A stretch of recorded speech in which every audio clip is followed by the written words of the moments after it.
another episode of the Bastards of Boston Baseball. For those of you who are with us live, thanks for staying up with us. It was a late one out there in Sacramento, but Red Sox do get the win. 7-0. They shut out the Athletics.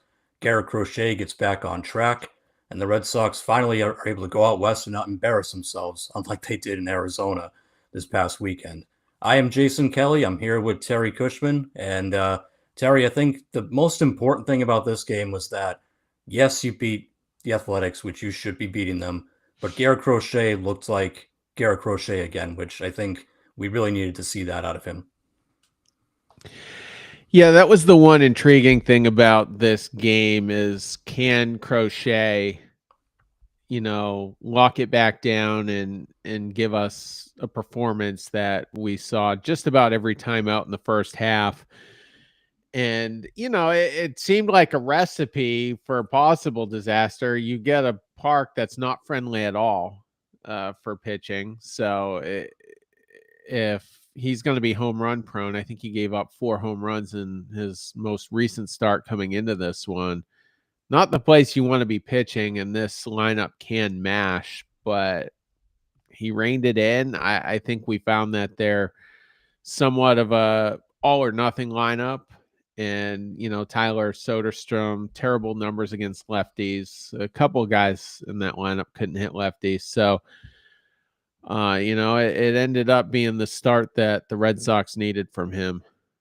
Yeah, big time. And, the point about the home run ball is a good one because that is, it's not like playing at the Coliseum. That is a very hitter-friendly park over there for obvious reasons. And, yeah, they've got a lot of guys that have pop in their bats, but most of them are lefties, and most of them do better against right-handed pitching. Guys like Lawrence Butler, who, they sat him tonight against Crochet, Soderstrom, who you mentioned, Nick Kurtz, who, might win Rookie of the Year. I mean, he's, super impressive, but I think his splits, favor righties more as well. So they have a lot of good players, a lot of good, young hitters, but they do struggle against lefties, and especially, a power lefty like Crochet, he can really get them off balance. So it was good to see him just look comfortable out there. 7 innings, 10 strikeouts. I don't think he walked anybody, did he? He did not. Yeah, it didn't feel like he really had any command issues whatsoever. So I thought that was really important because you're already hearing the whispers from people saying, he's way over his career high in innings. He's starting to break down. We starting to see Crochet fading here in the second half. And I know he faced a bad team, but I think he kind of answered a lot of those questions tonight. It was interesting after he got through 6 innings, he was, 85, 90 pitches. And you're wondering, with a 5-run lead, is this where you rest him? But what made that intriguing is who the hell's going to hold that lead? You're potentially 1 inning before your 1-2 punch, which you're hoping not to use with Whitlock and Chapman. And I was just thinking, they could go to Bernardino or something. He can obviously get lefties out, being a lefty pitcher. And but Cora brought him back out, and he got through that one more inning. I can't remember if that was where we scored 2 more insurance runs, if you want to call them insurance runs. But 7 innings. Yeah, it was right after he took him out that we tacked on the extra 2, because then they were able to go to Zach Kelly and Justin Wilson at the end there and feel pretty comfortable with that because at that point the Athletics just had nothing. They had nothing going offensively tonight. So, and I thought good performance from the offense as well because again this is a team you need to beat up on. They don't have good pitching. Any good pitching they had they sold at the deadline. Miller's not there anymore, and having some injury issues crop up here. It's nice to see that you can still have guys like Nick Sogard contributing. Yoshida got a couple of hits tonight. So top of the lineup did its part, but it's good to see those guys who you're going to need to lean on a little bit. With Roman out, with Willier, he should be returning hopefully soon, but who knows? But you're going to need those depth pieces to kind of step up and help you score some runs, and they did. We did, and you had the ball did kind of fly out of the park. Trevor Story kind of got the party started there. Narvaez, who's been ice cold this most of the second half, also hit a home run, and some hits got strung together. Bregman as well. So not sure if this game could be the spark that we're looking for, but coming into this game, I forget who tweeted it out, might have been Milliken. Against the previous 4 starters we faced, we only put up 1 run against them, and all the rest of the damage was done against the bullpens. Yeah, and I think, it's again, it is Oakland or, whatever they're calling themselves, Sacramento Athletics, whatever. But it is still, you're in the middle of a long road trip here. And like, especially this late in the season, these West Coast trips can feel really tough. Like they really kind of drag for the players a little bit. So, you know, didn't start out great in Arizona, but you were able to, sneak away a win Sunday. So to come out here tonight against the Athletics and put up a performance like that, obviously you have your ace on the mound, that helps. But I think it is a good sort of lift for the team to come out there and just say, okay, we are still way above these guys. And yeah, it's, we hate being on the West Coast, especially this late in the season, but you're able to just get a nice, easy 7-0 win and kind of sets up the week, pretty well for them. So I did think it was a good start. And I liked seeing, the top of the lineup just wake up a little bit. Bregman had kind of been slumping. Duran's been hot and cold. So to see those guys kind of, be the catalyst tonight, I thought really helped. Bregman is the big story right now, and it's going to be interesting. Like, he needs to heat up to have a market. And I tweeted out on my personal account, which I don't use nearly as much, but I don't know if he can opt out. I mean, he's looking for 5 years, 175. I don't. Is it going to be there? I'd be surprised at this point. In May, sure. Before he got hurt, he was definitely on pace to make himself more money, and to be able to opt out and, get a longer contract. But he that I thought the timing of that was interesting, and I don't know if it was his agent or him. They both decided to leak it to Passan because at the end of the day, like Passan doesn't just pull that out of his ass. Like someone tipped him off, either Bregman or his agent or Bregman's camp or whatever. So I thought the timing was interesting because he wasn't playing well, at that time. Like I think he was in a like 3 for 36 kind of slump. He hasn't homered since August 12th. Um, so he was kind of looking like a down player. And like, we all can see like he's not running well. He's not playing at 100%. Like he's basically playing on one leg. So I thought the timing was interesting. And yeah, I kind of agree. Like, I wouldn't want to leave that money on the table if I were him. If he opts out, yes, there'll be teams interested, but he'll be a year older. And even though he's set up to have a good rest of the season here with Boston, teams are going to look at him and say, well, you missed almost half the season with this quad injury again. Who's to say that that won't keep happening? Because clearly, the guy doesn't run well to begin with. So, but now whenever he does try to hustle it out, is that quad going to bite at him again? Um, his defense has been good, but is he going to win another Gold Glove? No. So he won't have as good of a defensive rating going into free agency either. So I thought the timing was interesting, and I do think what he's looking for has got to be something really specific. And maybe it's just he wants the longevity. Maybe he just wants a longer contract without opt outs or whatever. He just wants a solid, 5-year deal to carry him towards the end of his career and have job security. But he's giving up a lot of money, I think, if he opts for free agency, because I don't think he'll get what he's getting here. Like, not even close. Yeah. So one of the things I pointed out is, he's getting 40 million this year, and I know some of it's deferred, but I mean, he's basically playing to the level of a $20 million player. And one of my favorite cop outs, I mean, you've got a small faction of this fan base that is Bregman or die. There's no such thing as consequences with bringing him back. And all 5 years are going to be amazing, no matter what we say, that's how they're going to look at it. And they essentially point out, well, he's an assistant hitting coach and blah, blah, blah. And that's so valuable. You can't put a value on that. And one of our former co-hosts kind of came at me and I said, all right, well, Rob Refsnyder is a professional hitter and, he's a leader in the clubhouse. I guess he's worth $40 million, with that logic. And he didn't respond to that, which, it would be hard to at that point. I have unlimited sarcasm too. So maybe he also considered that. But so I'm not a big subscriber of that. I mean, he's a $20 million a year player. At least that's what he's given us right now. And if I'm right, and he's got 80 million on the table, it's going to take 4 years to recoup that 80 million that he just opted out of when he could have made it in 2. And if he's as good as Boris is trying to paint the picture of, he can get that 80 million and then get a 3 or 4 year deal after that at a high annual value and still get most of what he was asking for this year. And I don't think he will. I think he's going to break down.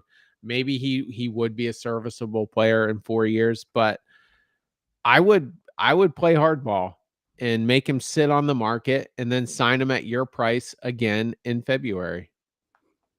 Yeah, the Red Sox should put themselves in a position of leverage there because the thing that's going to hurt them a little bit is people are going to say, well, without Bregman, you don't have a third baseman, right? Which is true. You trade away Rafi Devers, you trade away Blaze Jordan, who might have been your third baseman in waiting, if you want to call him that. You don't have the depth down in the minors to replace Bregman if he leaves. But, at that point, you just have to, Breslo's got to be a little savvy and say, in response and say, well, there's always a trade market. There's always guys that we could target out there, or, we're also looking at this player, blah, blah, blah, right?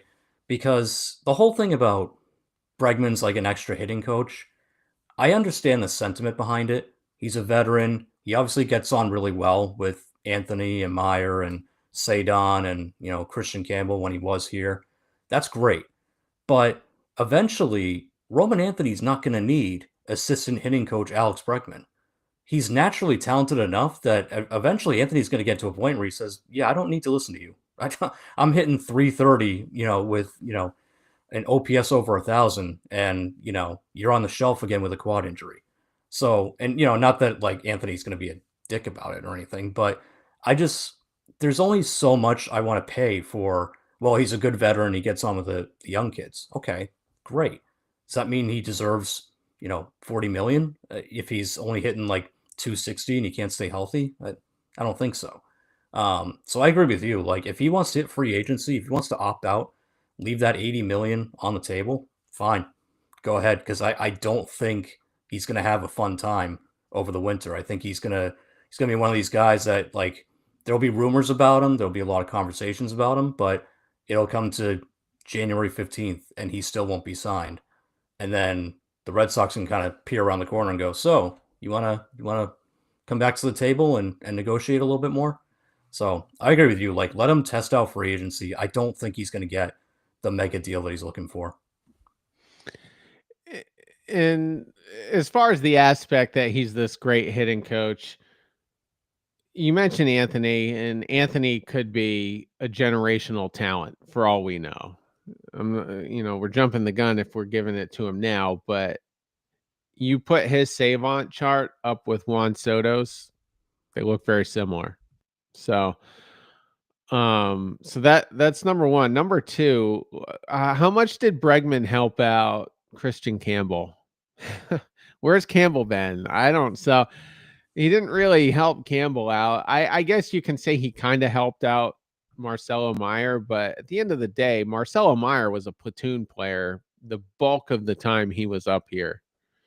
And I mean, his numbers weren't off the charts. So this whole thing that Bregman is this great hitting messiah, I think is a little bit overrated. How's Jaron Duran doing with Alex Bregman in the clubhouse? Like, who else is he possibly helping? Maybe Abreu, but I don't even know. I don't even know if he is. Yeah, and these kids, they all have access to the same technology that Bregman does, and they all, I think, have their own routines, right? And we heard about that, it used to be that all the hitters met in like one meeting, and now they changed it like midway through the season. They're all getting individual meetings. So these guys all have their own preferences. They have their own ways that they study the game. I don't think Alex Bregman is the difference between Roman Anthony becoming a breakout star or not. I think it's a nice thing to have. It's nice to have a good veteran that stabilizes the clubhouse and, gets along well with the young guys. But at the same time, like, do I think that if he leaves, do I think that like, Meyer is going to suck and Christian Campbell's never going to become anything, and they're all going to be sitting there lamenting the loss of their assistant hitting coach Alex Bregman? No, I don't. Again, these guys have plenty of access to everything they need, all the advice, all the technology. Like, it's not just one player.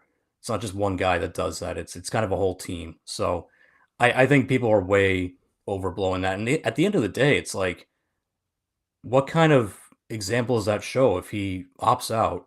He signed here, got really good money, and then decides, yeah, no, 1 year I'm out of here because I want to seek a bigger deal. Like, I don't know. I think that sends a weird message too, especially when your team is fighting for a playoff spot. It's not like the Red Sox are first place in their division and up by 10 games where you can start to have those, conversations about the offseason. Like, he dropped that in when they first of all, they were in the middle of a bit of a losing streak and they're still fighting for a playoff spot. So to me, if I'm, Anthony, Meyer, all these guys, I know they're on the shelf now, but I'm looking at that going, dude, where are your priorities? Like, we're trying to win ball games here. We're trying to win every single game we can. Like, we want to chase Toronto for the division, and you're talking to Jeff Passan about your contract? Like, what the hell is that about?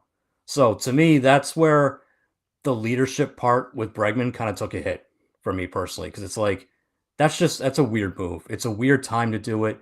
Um, that should have waited till after the season. It really should have. But he dropped it in the middle of a playoff race. So I don't know what to say about that. It sounded like a desperation tactic to me. Things aren't trending well. If Bregman doesn't hit a home run on this homestand, especially in that joke of a ballpark, it will have been 1 month since he's hit his last one. So the writing, I think, is kind of on the wall there, and it's ironic that they're misplaying his market, because that's what Boris tends to do with players like him. I mean, he can get the Juan Sotos of the world these record deals, and that's fine. And if he's got an ace pitcher, under his umbrella, he'll get him a very good deal as well. But the Bregman guys are kind of tricky.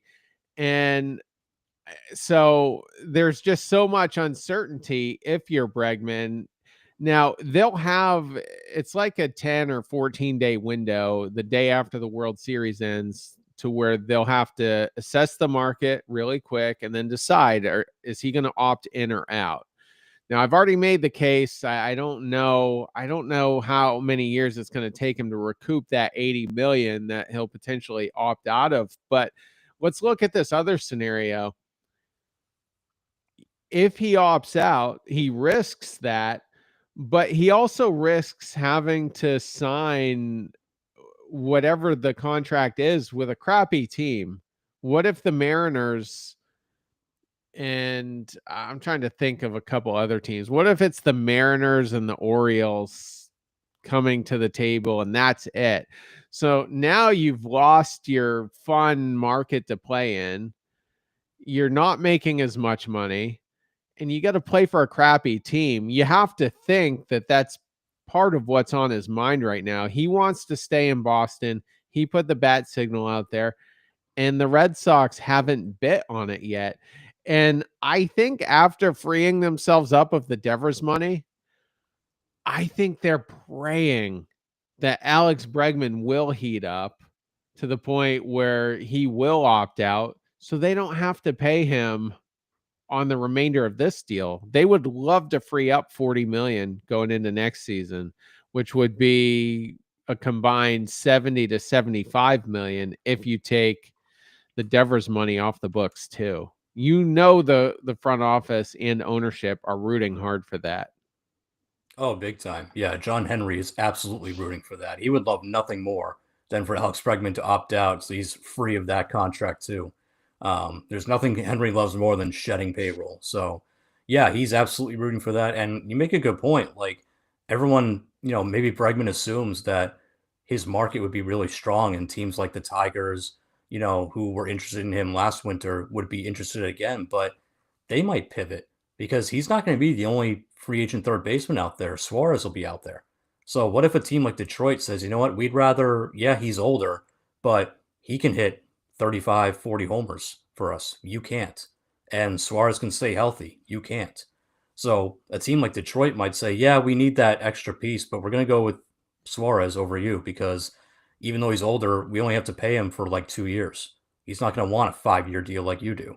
Um, so, other teams are going to pivot to other options. Again, the trade market always heats up in the winter too. There might be a third baseman somewhere who's on an expiring contract. Maybe a guy like an Alec Boehm gets dealt, someone who has maybe run his course over there in Philly and needs a change of scenery. So teams are going to make other moves. Like it's not like Alex Bregman is the only third baseman available. So yeah, it might come to free agency and let's say the Tigers move on to someone else. Let's say the Yankees move on to something else. And actually they've already got McMahon. They're saddled with his stupid contract. So yeah, it could be a team like the Mariners who, yeah, they're generally pretty good every year, but they're also just an automatic playoff out sometimes. And that ballpark would be brutal for him because it's a bigger ballpark. So for a guy whose power numbers are already starting to go down, that would really not suit Bregman well at all. And yeah, it could just be mid-market teams that come calling, and suddenly he looks at it and goes, "Wow, like okay, I left $80 million on the table with Boston, a big market that has a good young core and is probably going to be in the playoffs next year, and I've got offers from like whatever, Cincinnati and lesser teams like that." So it's it's a very risky decision for him. Um, but at this point, even if he does go on a massive heater and he helps get the Red Sox into the playoffs and, goes on a big run like that, I I'm kind of okay with him opting out. I think you gotta, put his feet to the fire a little bit. Say, okay, well, you think you can get a better deal out there, go nuts. And you know what? If he does end up signing somewhere else, then that's where the front office has to pivot, and maybe do a Eugenio Suarez type of deal. Because you know me, I'm a big Suarez guy. I'd be fine with that. If Bregman signs like a 6-year deal somewhere, for stupid money, go get Suarez for 2 years. Like I'm fine with that until you fill, the gap at third base in your farm system. I think I pointed out the last time I was on, you could have Eugenio Suarez and Kyle Schwarber for not much more than what you're paying Bregman this year. Okay. If you're going for value, that's good. And I also pointed out Kyle Schwarber, he's a leader too, in a different way, I would say, than Bregman. But if Kyle Schwarber's in your clubhouse, everyone's going to be professional and everyone's going to be held accountable. You know, Bregman is more of the teacher mentor type leader, and that's fine. And you could have both in the clubhouse. And the the Red Sox should be pursuing both. Like both should be an option. You know what I mean? But but having said that, I'm not paying Bregman a stupid deal. But yeah. And Suarez, I was just looking at him real quick. He got off to a slow start in Seattle, and he's only hitting 206, but he is up to 9 home runs with 22 driven in. So it looks like he's heated up a little after a cold start, and his on base is almost 70 points above his batting average. So things are trending the right way. It seems like Seattle is trending the right way. They've won 3 or 4 in a row. Looked like they could have been vulnerable with that third wild card, but The Royals lost tonight. The math is starting to get a little bit harder for them. Texas is still in it for at least another week or so. But where do you think the Red Sox are going to land? I mean, I still, the math just strongly suggests they're going to get in, but I think they're going to be the third wild card when all is said and done. Yeah, I think either second or third wild card. I just think that I don't see Toronto losing the division. I mean, their bullpen is a horror show, but they score a ton of runs, and their starting pitching, if they can go deep into games, they can mitigate the bullpen problem. The Yankees have unfortunately kind of heated back up a little bit. Judge is healthy again, so I think they're going to keep you at arm's distance a little bit for that first wild card spot. So I think either second or third wild card. But yeah, I don't see them missing the playoffs. I mean, they'd have to really screw up for the next couple of weeks, and their schedule is pretty favorable. It's not too bad. I know they do have the Toronto series in there. They have the Yankees one more time. Or no, they don't have the Yankees anymore. No, they do. Yeah, They do this have one weekend. more? Yeah. Okay. So, those will be tough, but the rest of the schedule is not that bad. It shouldn't there shouldn't be any catastrophe here down the stretch.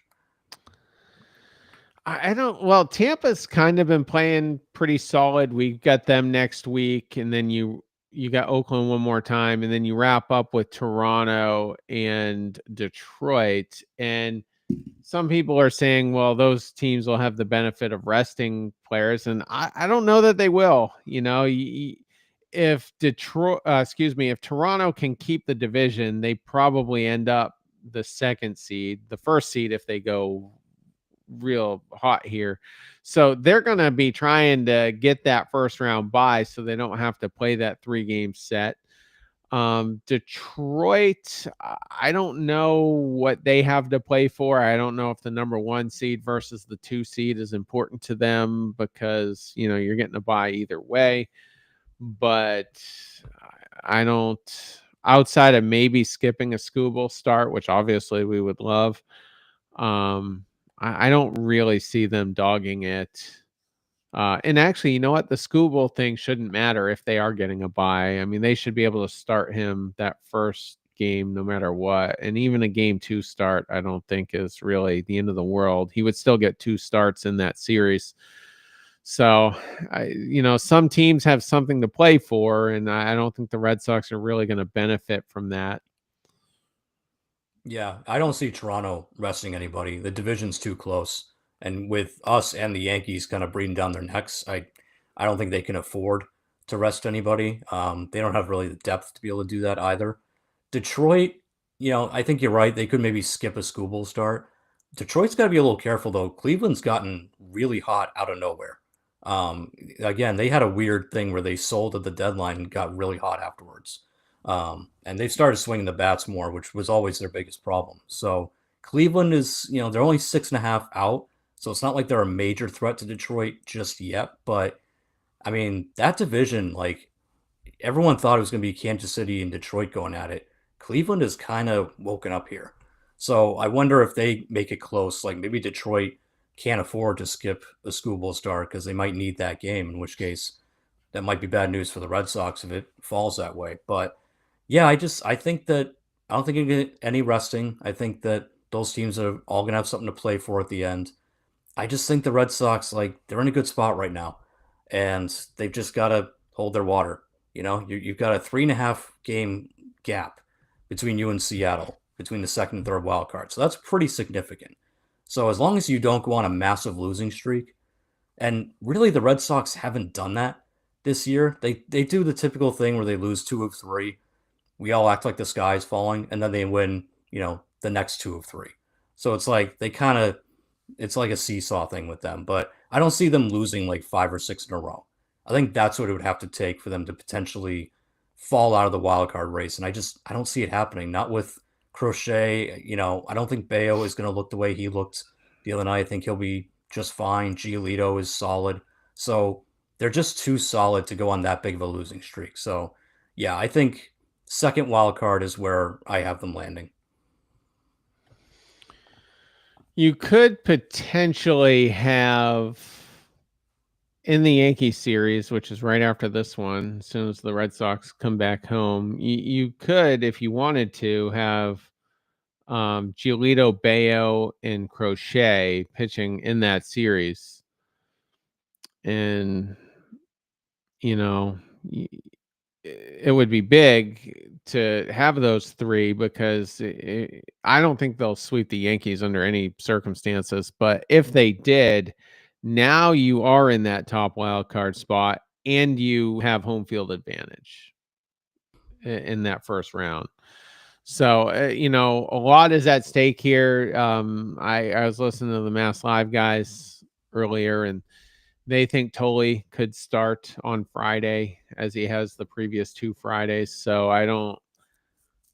It'll be interesting to see how they play that, um, for the remainder of this series, I'm not feeling great about tomorrow with Dustin May pitching. He's going against Jeffrey Springs, who's pretty solid and has been for quite some time now. Basically, since we traded him to Tampa, he did have Tommy John one of those years, but he's since gone to I can't remember if he went to the Giants before Oakland or not, but Tampa traded him 2 or 3 years ago, and he's having a decent season. We've got a bullpen game going on Wednesday, which doesn't sound great, but Mason Barnett has made 2 starts this season and got absolutely destroyed in both of them. 5 runs on 4 innings, 4 runs on 5 innings. He did strike out 8 in his last one, so I guess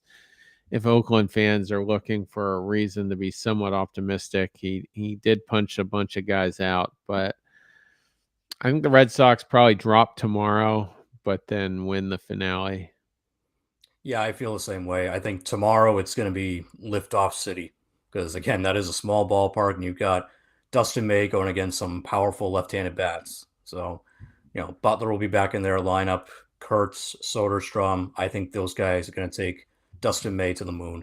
So yeah, I think it's going to be a rough one tomorrow, but I do think you can salvage the series on Wednesday, even if it is a bullpen game. I think that this Barnett kid is not much experience behind him, so should be able to jump on him. Maybe it's a bit of an ugly game that you win 8-6 or something, but I think they can do it. So we'll see. We'll hope for the split because I'm with you. Anytime Dustin May's on the mound now, it's like forget about it. That's a automatic loss. So hoping for the series split.